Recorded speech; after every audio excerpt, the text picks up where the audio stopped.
The air in the Sierra Nevada was dry enough to crack your lips by the end of day one. Pine needles crunched beneath heavy boots. Dust clung to pant legs. The sun bore down in its high noon brutality, throwing long shadows between the trees. 12 hikers moved in a loose line up the ridge trail, each one shouldering a pack heavy with gear and ambition. Above them, the sky was too blue, too clear, beautiful, and yet ominous if you knew what to look for. Erin did. She brought up the rear, one hand brushing against the radio clipped to her vest. Her tank top was damp with sweat, blonde hair pulled back into a tight braid. Her gaze swept the dry underbrush, the cracked earth beneath the manzanita, the way the needles seemed extra brittle this year. California had been starved of rain. All it would take was one careless ember, and this whole range could go up like kindling. But she didn't say that. Not yet. No point in spooking people before it was time. Up ahead, the group's unofficial leader, Ryan, was all smiles and jokes. He was built like a lifeguard, tan, muscular, constantly twirling a compass like it was a toy. He'd done this circuit 3 summers running and thought it made him invincible. Erin didn't like how often he veered off trail to scout. "Hydrate or dihydrate," he called back, flashing a grin. A few tired laughs followed. Erin rolled her eyes. She slowed her pace when she noticed the tall guy near the middle of the group stumble slightly over a root. He righted himself quickly, but the hesitation was there. New boots. Worn gait. City muscles. "Caleb," she said, falling into step beside him. He glanced over, blinking away sweat. He was handsome in a quiet way, dark hair, olive skin, eyes that looked like they'd seen too much. "Yeah? You good?" "Fine." His voice was low, rasped. "Just getting used to the altitude." "You're pale." He offered a dry smile. "I'm always pale." Erin didn't smile back. "Drink more water. You're sweating out salt. You cramp up out here, it won't end well." "Yes, ma'am." She narrowed her eyes. "I'm not a drill sergeant. I'm your guide." He nodded, a little sheepish. "Got it." She kept walking, but part of her attention lingered on him. Caleb. Paramedic, 30-something, from Oakland. Signed up 2 weeks ago, last-minute replacement after a cancellation. His waiver had been fine. No red flags. But something about him struck her as fractured. Not fragile, there was steel under his surface, but the kind of steel that had been bent, warped, scorched. She knew that look. She'd seen it in mirrors. By the time they made camp near the river that evening, everyone was sundrunk and footsore. They pitched tents in a meadow of golden grass as the light faded to pink. The Sierra Range towered in silhouette, jagged and ancient. Mosquitoes came in low clouds. Someone passed around jerky and trail mix. Erin kept to the edge of camp, checking the satellite communicator, eyeing the sky. The barometric pressure had dropped slightly. That, combined with a west wind, made her nervous. Too early in the season for this kind of tension in the air. She didn't like it. Later, she walked down to the water's edge with her titanium mug, stooping low to filter it. As she stood, she saw Caleb kneeling by the stream a few yards off, cupping his hands. The soft light of dusk caught his face, and for a moment, he looked peaceful. She approached him quietly. "You're not purifying that," she said. He jumped, nearly spilling. "Jesus, you move quiet. Old habit." She handed him her filter. "Don't want to be puking your guts out tomorrow. Giardia's a bitch." He accepted it with a nod. "Thanks." She knelt beside him. The stream whispered over stones between them. "I've been meaning to ask," he said after a moment. "Why are you out here?" She tilted her head. "It's my job." "Yeah, but why this?" "Guiding strangers into the woods for 10 days? She studied him. "I grew up with it. My dad was search and rescue in Placer County. He taught me how to navigate by stars before I could read." Caleb nodded slowly. "That explains it. What about you? City medic in the wilderness?" He hesitated. His gaze dropped to the moving water. I needed a reset. Got tired of sirens and concrete and watching people die. She waited. My partner died in a fire call last month, he said softly. Apartment blaze in Fruitvale. I was 2 floors below when the ceiling came down. Erin said nothing. Just sat with him as the stars emerged overhead. After a while, he handed her back the filter. You gonna say something? He asked. She looked at him, her voice even. I'm sorry. I know what fire takes. Their eyes locked. And something flickered there, grief, recognition, maybe the first spark of trust. Behind them, the first faint scent of smoke drifted in with the night wind. Either of them noticed. Not yet. But the mountain did. And it was already burning. The next morning dawned orange and eerie. Not the warm peach blush of sunrise. This was different. The light seemed filtered, wrong, as though something hung thick between the sky and the world. Dust, maybe? Or smoke, Erin said aloud, standing outside her tent. Her voice was quiet but firm, the kind of tone that didn't allow for doubt. Ryan jogged past with a camp mug and a cocky grin. Looks like a weather trick. We're still 20 miles from the burn zone. Erin's jaw tightened. That was 3 days ago. Fires move. He didn't answer. She stepped away from camp, pulled her satellite communicator from her belt pouch, and checked for updates. The signal flickered. Then died. No data. She tapped it. Waited. Still nothing. Shit.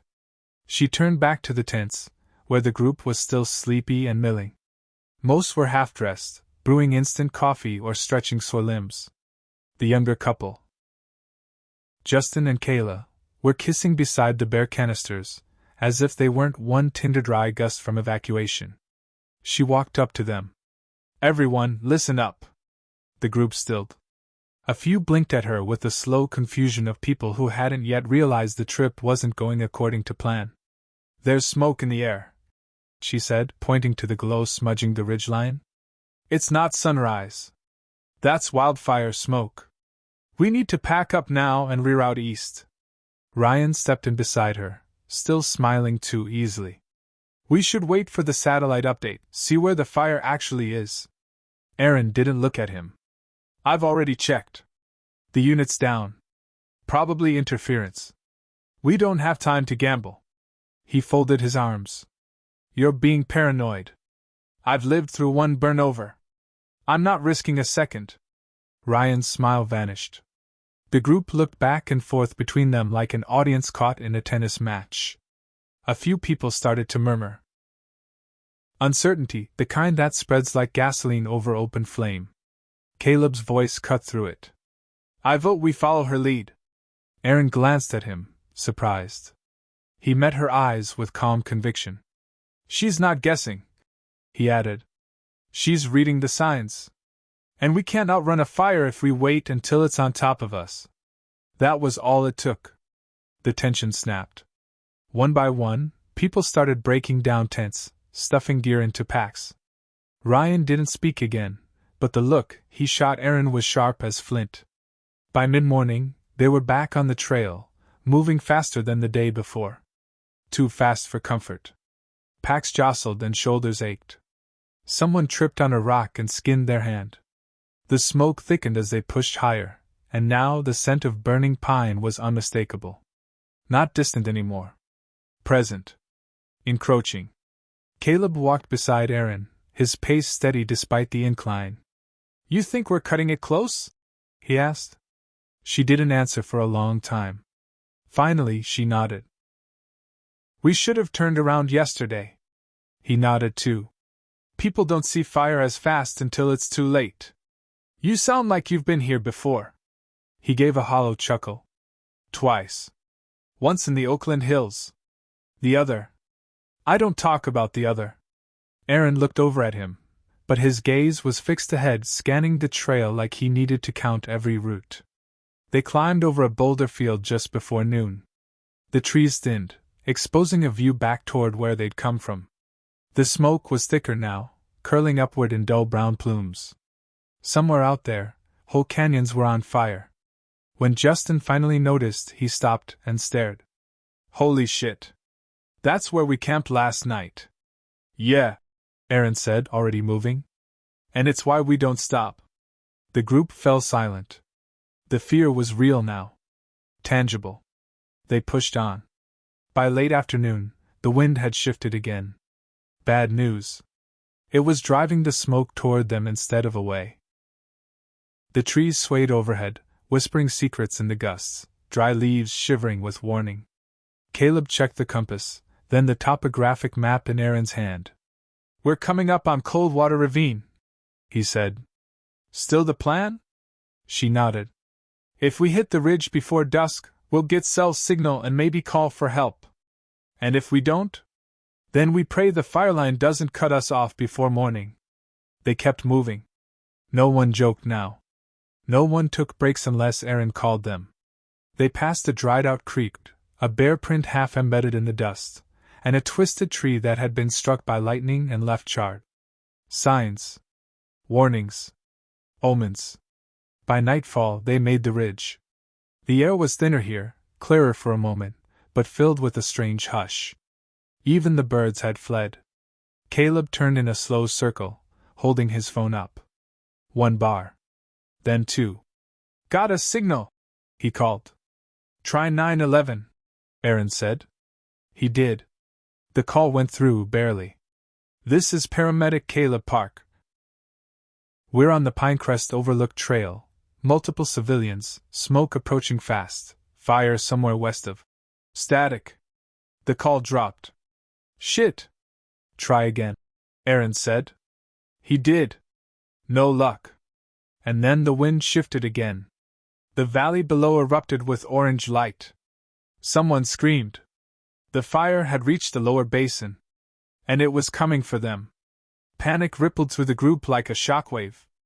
Kayla started crying, and Justin grabbed her hand too tightly. Sandra, the middle-aged woman who had been the slowest all day, clutched her hiking poles and whispered, "Oh my God!" over and over.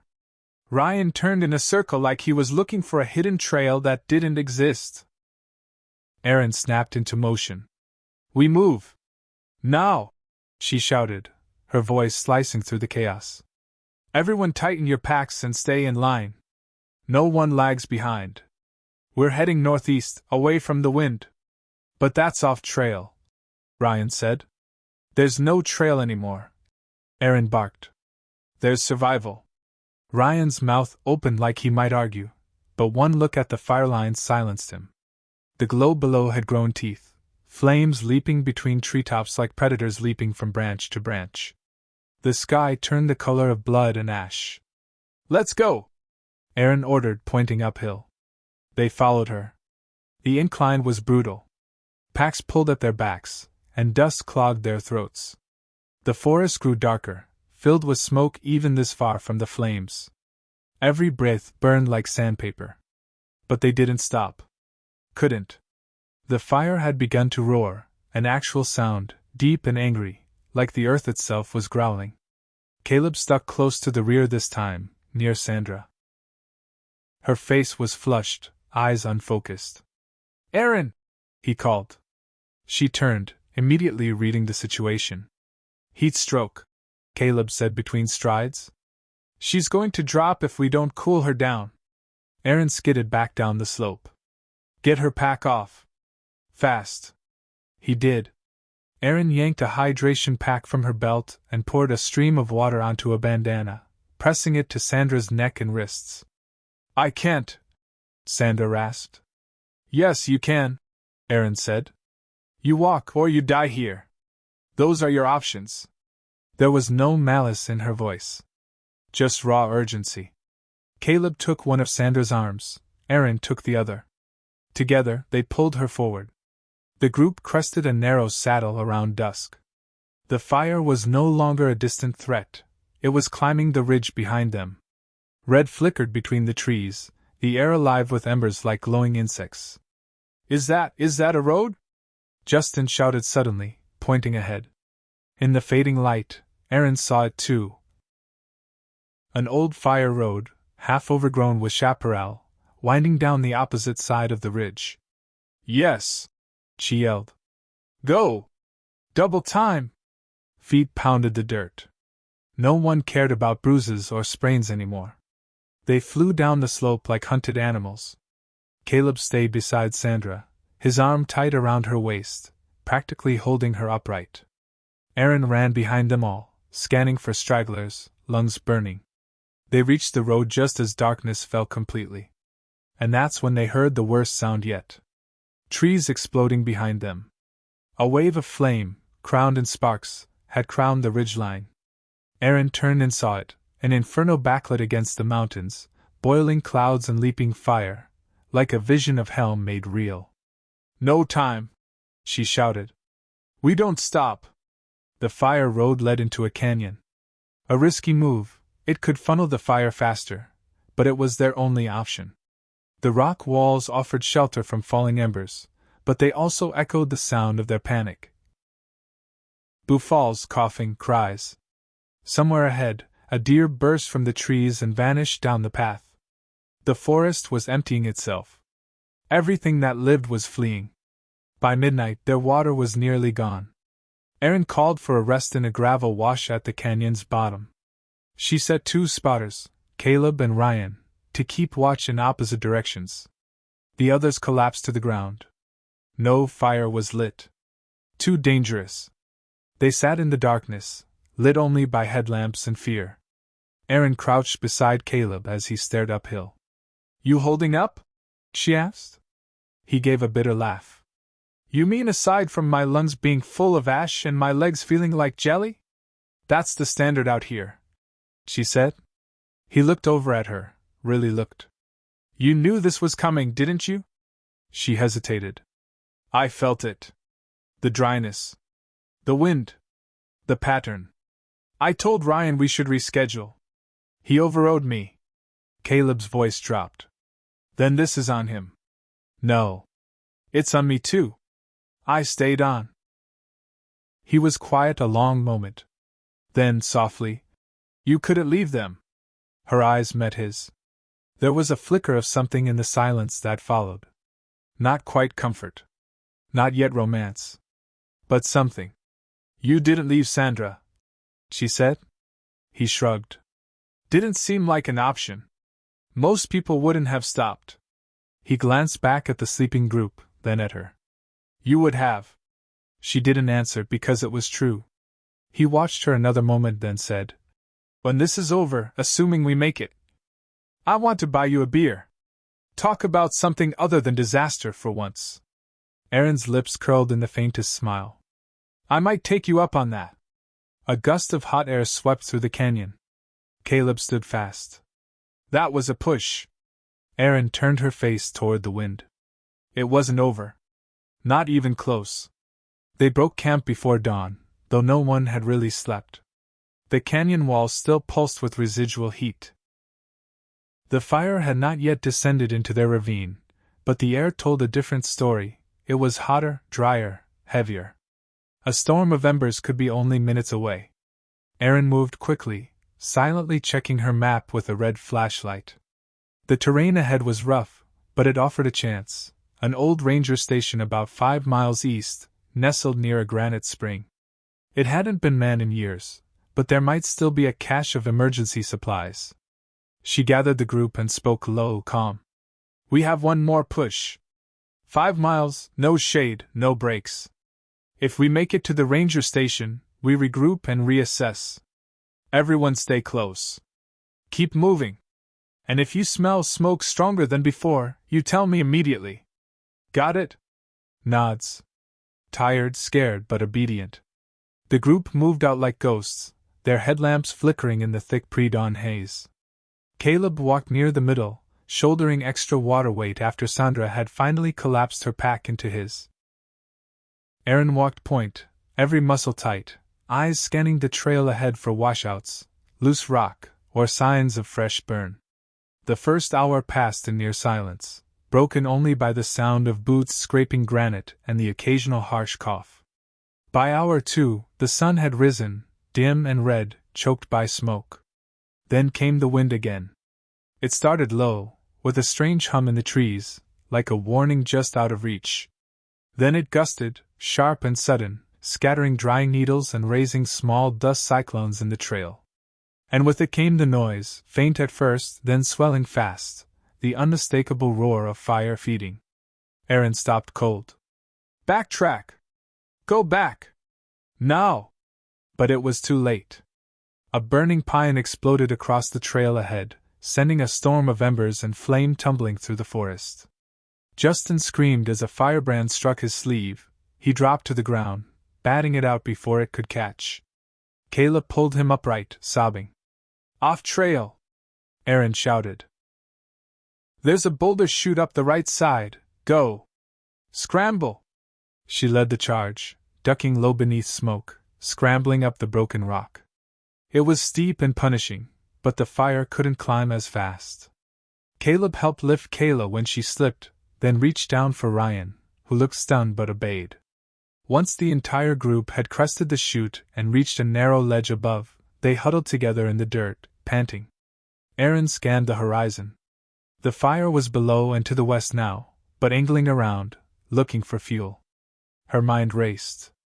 They were off map now, no trail, no roads, nothing but ridgeline and instinct. An instinct told her, up. If they climbed another 1,000 feet, they'd reach Granite Dome country. Less to burn. More to survive. She looked at Caleb. He nodded like he already knew what she was going to say. So they climbed again. By midday, the heat was unbearable. Justin had stopped talking, his eyes glassy. Sandra was nearly incoherent, leaning heavily on Caleb. Kayla whispered prayers under her breath. Even Ryan, whose confidence had drained from him entirely, trudged without argument. At the crest of a granite outcropping, Erin stopped and scanned ahead. Then, miracle! There! She shouted.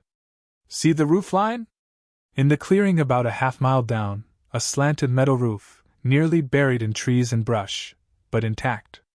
The old ranger station.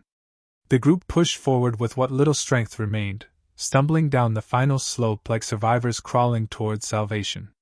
The station was small, stone walls, warped door, ancient shuttered windows, but sturdy. Inside, it was musty, thick with dust and age, but there was a solar radio on a shelf, rusted but intact. A few sealed water jugs in a crate. Even a fire blanket in a vacuum pack. They collapsed in the shade. Some cried. Others simply lay still, too empty to feel anything. Caleb sat beside Erin on the old wooden bench inside, the door cracked to vent the heat. You got us here, he said softly. Erin leaned her head back against the stone wall, eyes closed. Not yet. Not until the fire passes. He nodded. After a moment, he said, Why'd you keep doing this, Erin? If you already lived through a burnover? She was quiet for a long time. Then she said, Because I didn't save anyone that time. It was 2 summers ago. A family of 3. I was the junior guide. The fire came fast. I froze. Her eyes opened, glassy and haunted. They didn't make it. Caleb didn't say anything. Just reached over and rested his hand on hers. She looked down at it. At the first human touch she'd let in, maybe in years. You did save people, he said quietly. Look around. Outside, the forest still burned. But for now, the ranger station held. And for the first time since the flames began, there was stillness. A pause. And in that fragile quiet, something else grew between them. Fragile, yes, but real. Hope. The wind howled through the trees that night like a living thing. Inside the ranger station, the air was thick with sweat, smoke, and silence. They hadn't dared start a fire or even light a lantern, too risky, even with the stone walls. Instead, they moved softly, whispered, huddled close. Each breath was shallow, filtered through damp bandanas. A flashlight beam swept the room once every hour, just enough to check for signs of worsening smoke or structural collapse. Erin sat cross-legged against the wall, her head nodding until her chin touched her chest. But every time her body gave in to sleep, some far-off crack or groan in the forest snapped her awake again. She couldn't afford to rest. Not really. Across the room, Caleb sat against the opposite wall, propping Sandra up with his shoulder. Her breathing was slow but steady now, though shallow. Kayla curled beside Justin on the floor, the two of them holding hands even in sleep. Ryan sat alone by the boarded window, head bowed, perhaps in prayer or shame. A soft sound broke the quiet. Erin looked up and met Caleb's eyes. He tilted his head, beckoning her with a slight nod toward the back room. She stood, careful not to wake anyone, and followed. The back room was barely large enough for two. It had once been an equipment storage space, now empty but for a few broken crates and a dusty first aid kit nailed to the wall. "You okay?" she whispered. He nodded. "Just needed a second to breathe. With you." She leaned against the opposite wall. "Me too."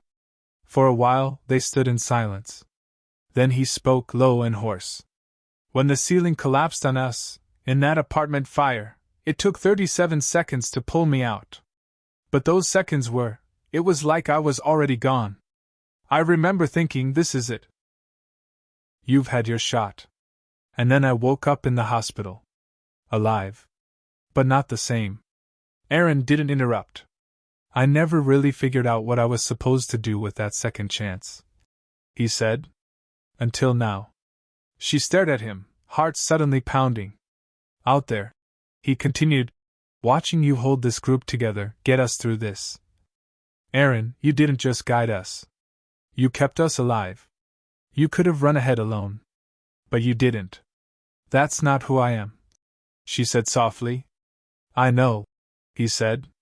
"And I don't want to wait until we're out of this to tell you. I think you're the bravest person I've ever met." Erin's throat tightened. She wanted to say something. Anything. But instead, she stepped forward. And kissed him. It wasn't a passionate kiss. Not yet. It was careful, uncertain, full of dirt and sweat and desperation. But it was real. When they pulled apart, his hand stayed cupped gently against her cheek, and for the first time in a long time, she let herself lean into someone's warmth. "I didn't think this was possible," she whispered. "Neither did I," he said. Outside, the fire crackled in the distance, lower now, softer. Not gone. But changed. The next morning, the sky was gray with ash but clearer than before. The wind had shifted again, sending the worst of the blaze southeast, away from their shelter. Erin checked the solar-powered radio again. This time, static gave way to a voice. "To any backcountry groups sheltering north of the burn line, rescue teams have been dispatched from the eastern basin. Repeat, air support is inbound for visible signals. Over." She stared at the unit in disbelief.